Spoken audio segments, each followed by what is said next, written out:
You're listening to MySpiritRadio.com. Join the community, get involved, and share the wisdom.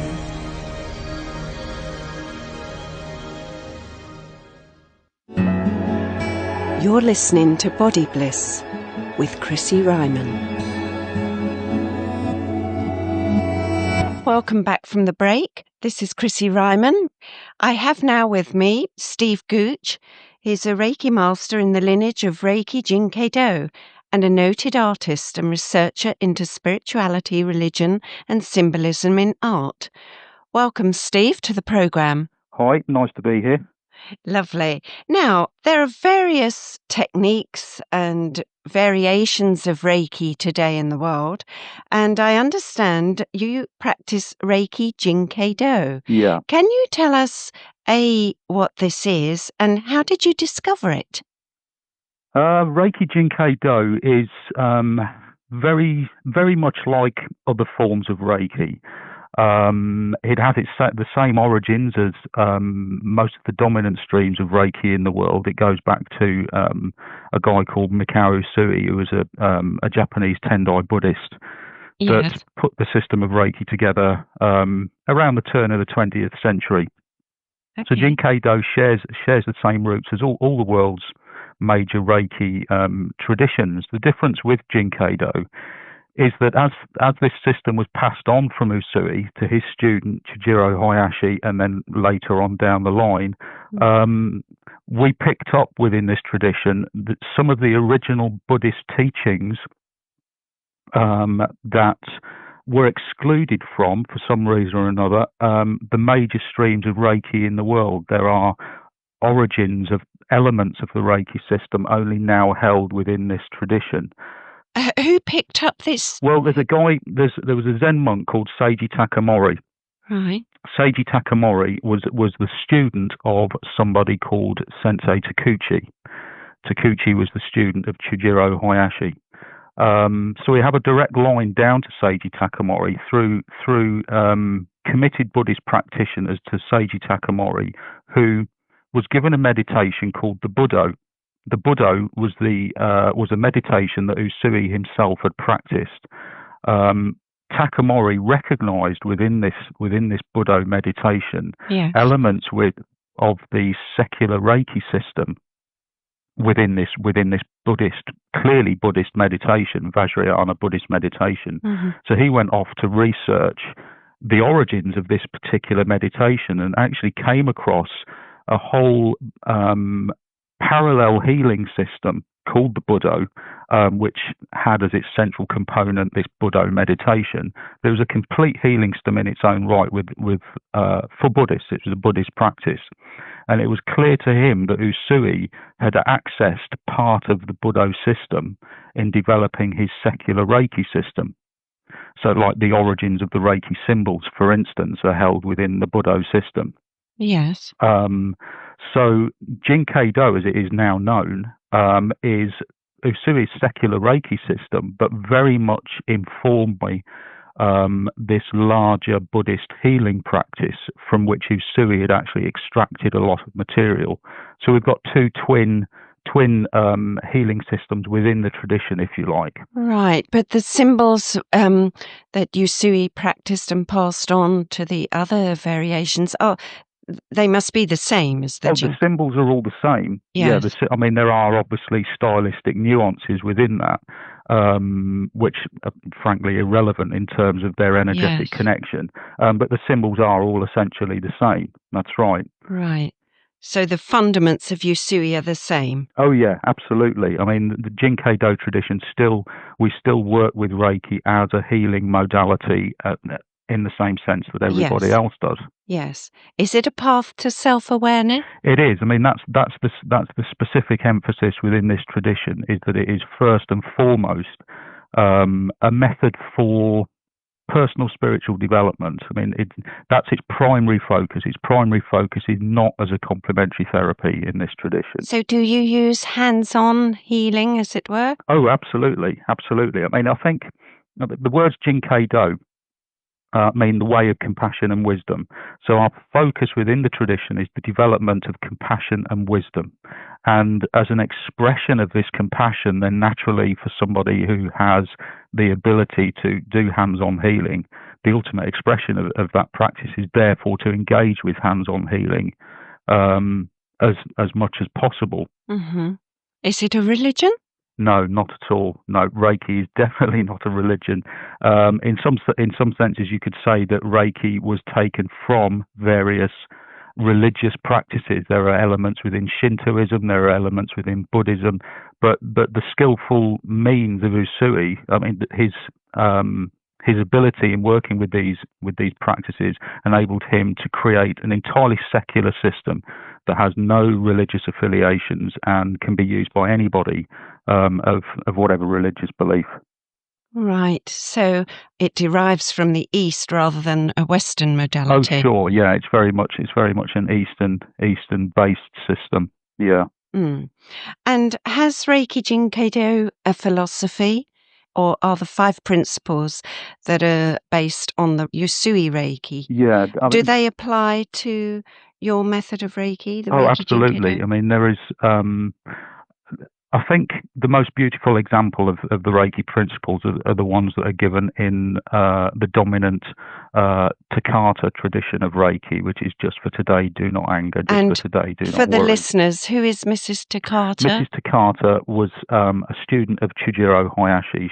She was the person who originally brought Reiki to the West back in the 1930s. Okay. So this is what's linking West to East, Takata. That's right. And her version of the Reiki principles are possibly the most beautiful expression of those principles. In fact, I mean they're simple, they're easy to remember, and they get directly to the point.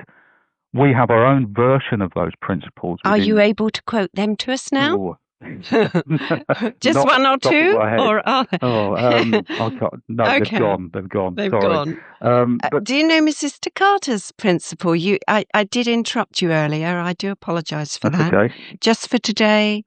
Just for today, do not worry. Just for today, do not anger. Honour your parents, teachers, and elders. I mean, they are really nice principles, and the Jin Kei Do principles essentially say the same thing, but there is a requirement within the Jin Kei Do version to look within and deeply engage with a meditative process to find the roots of these problems, such as anger and worry. Where are these negative emotions arising from? And to deal with them deeply within ourselves, I think. And this is the whole philosophy of the Jin Kei Do approach, is to engage with meditation and to work on ourselves to better ourselves in the first instance. And the better we become, the more we have to give others.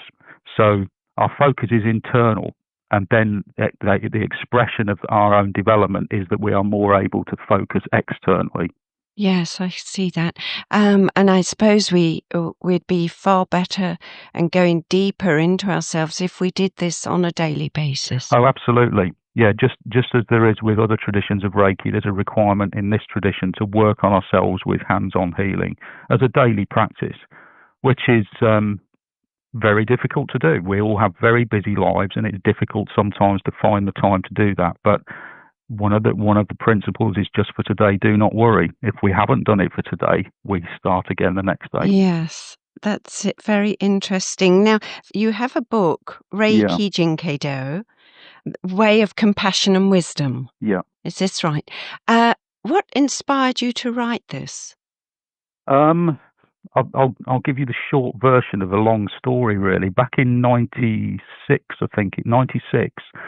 I was doing my second degree Reiki training with my Reiki masters, Gordon and Dorothy Bell. And I remember saying to Dorothy at the time, why has nobody ever written a book on this tradition? And she said to me, well, the lineage head, Ranga Premaratna in Australia, is doing that at the moment. So I put the idea aside in deference to the lineage head. 10 years later, I find that this book has still not been written. So I thought, well, regardless of what the lineage head is doing, I should write this book. So, I mean, that was really, the seeds were sown 10 years ago, really.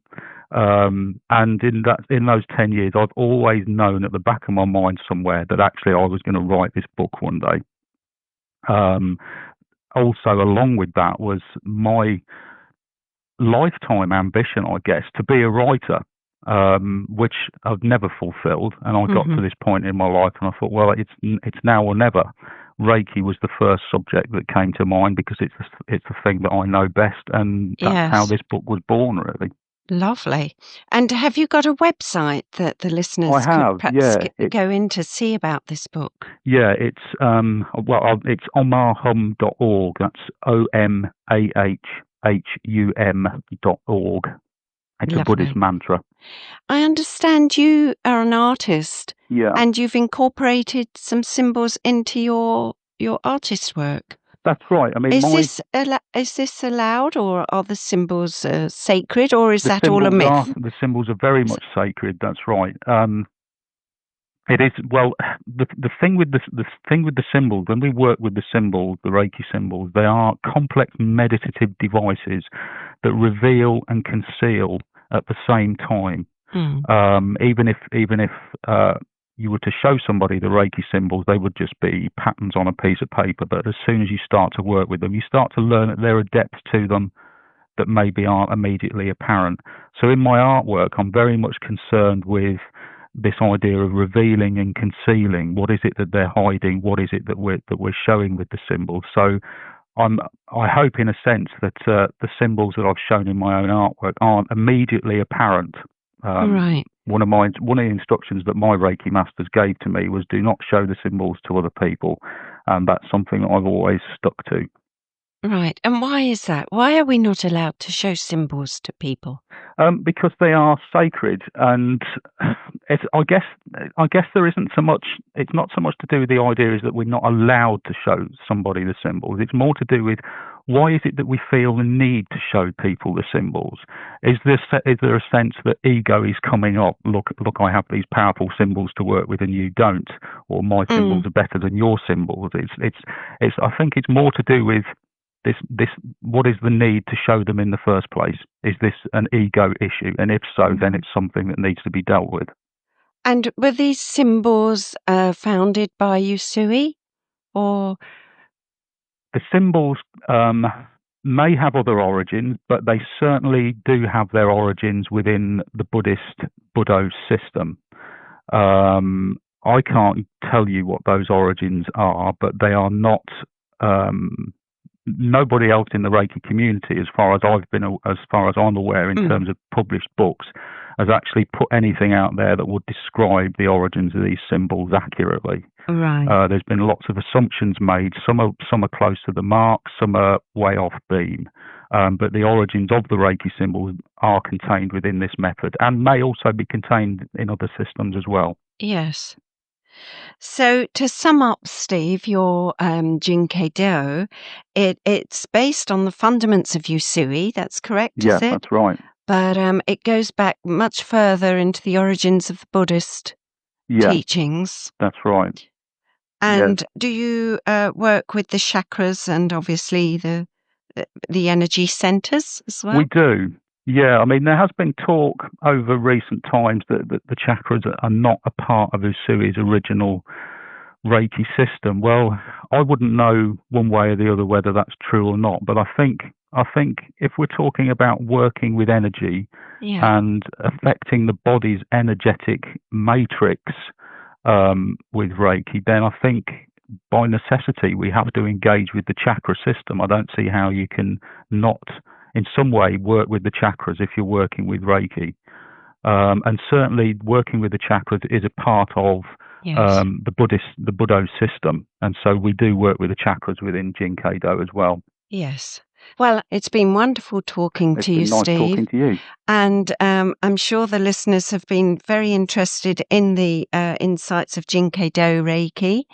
And if anybody wants to find out more information about Steve's book or about Reiki Jin Kei Do on the whole, then do go onto the website. And thank you very much for speaking with me today. Okay. Thanks very much. Nice to chat to you, Chrissie.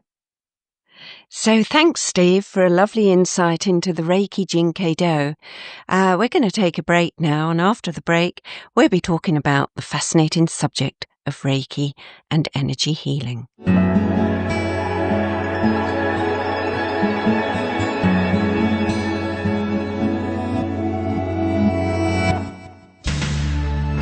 You're listening to MySpiritRadio.com.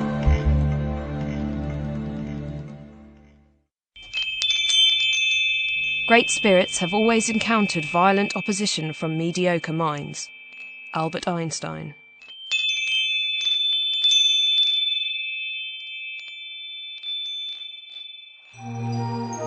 Healing for Harmony, natural healing for people and the planet. View online at www.healingforharmony.com for vibrational essences co-created at sacred earth sites around the globe. See also soaps and energy sprays that make sensational gifts. Contact us on 01273 474 108 or www.healingforharmony.com.